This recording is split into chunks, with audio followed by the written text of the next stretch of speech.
Ils sont loin d'un saint Paul, déclarant aux Corinthiens, « Je n'ai rien voulu savoir. Parmi vous, sinon Jésus-Christ et Jésus-Christ crucifié. » 1 Corinthiens 2:2. La conscience chrétienne s'est posé cette question avec plus ou moins d'acuité tout au long des 20 siècles de notre ère.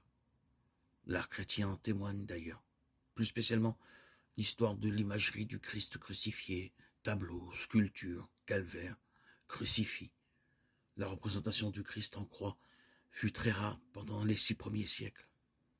L'image du bon pasteur était aux chrétiens ce qu'est pour nous l'image du crucifié. Par la suite, la crucifixion devient un motif privilégié de l'iconographie chrétienne. Les crucifix se multiplient, on les trouve dans le sanctuaire des cathédrales, dans toutes les demeures, les établissements publics, hôpitaux, écoles. Au carrefour de nos chemins, hélas.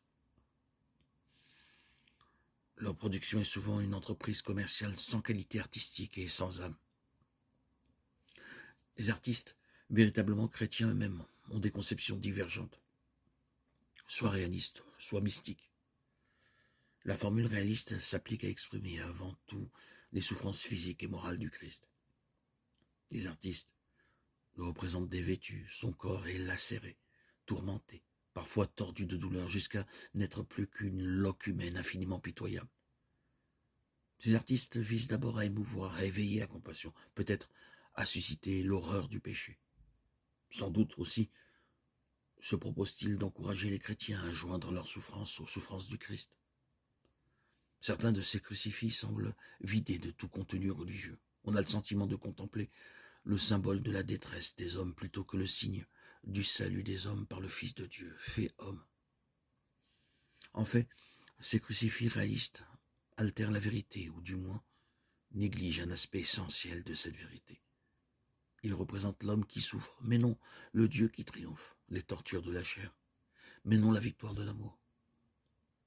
Si le Christ n'avait offert aux témoins de son supplice que le spectacle d'une détresse humaine, s'il n'avait été qu'une pauvre loque, le centurion qui se tenait en face de lui se serait-il écrié « Vraiment cet homme était fils de Dieu » Marc 15, 39.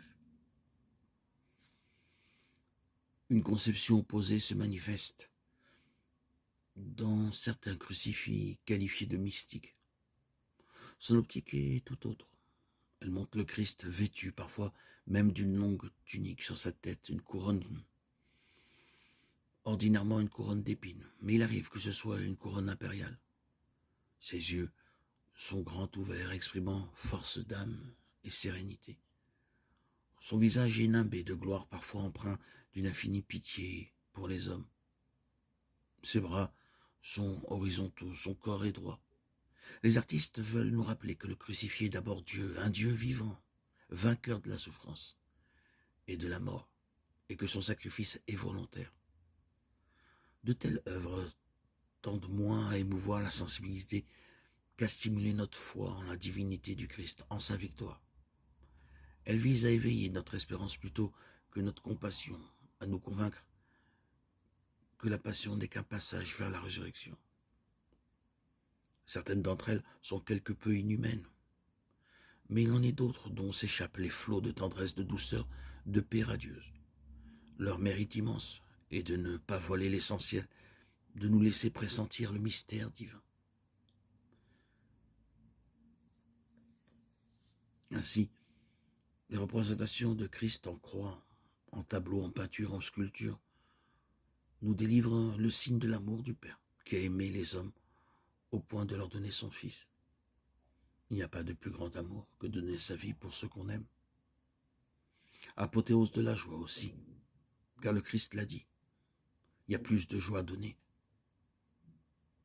qu'à recevoir.